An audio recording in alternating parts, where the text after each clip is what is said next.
Mi smo dokončno obupali nad dogodki v živo. Resno. Že cel mesec ni šel nihče nikamor. Jaz sem se celo nehal tuširati. Če sem doma, je vseeno, če smrdim.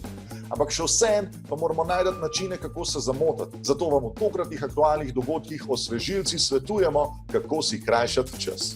Ajda Smrej kar zase pravi, da se v prostem času rada zbaše v omaro, da ima mir. Takrat pa tudi rada prebere kakšno dobro knjigo.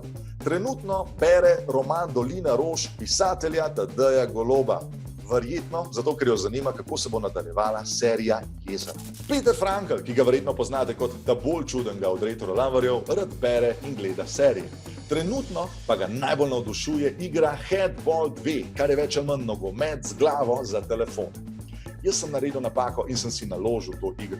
In zdaj mi moja punca grozi, da me bo zapustila, če je ne bom nehal igrati.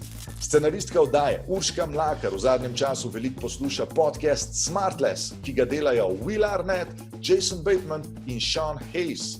Mogoče ne poznate teh ljudi, zagotovo pa ste že slišali za BoJack Horsemana, za Arrested Development ali pa za Will and Grace. To so vse isti ljudje. Če imate tudi vi kakšne predloge, kaj naj počnemo v prostem času, nam jih napišite v komentarje na YouTube. Se vidimo.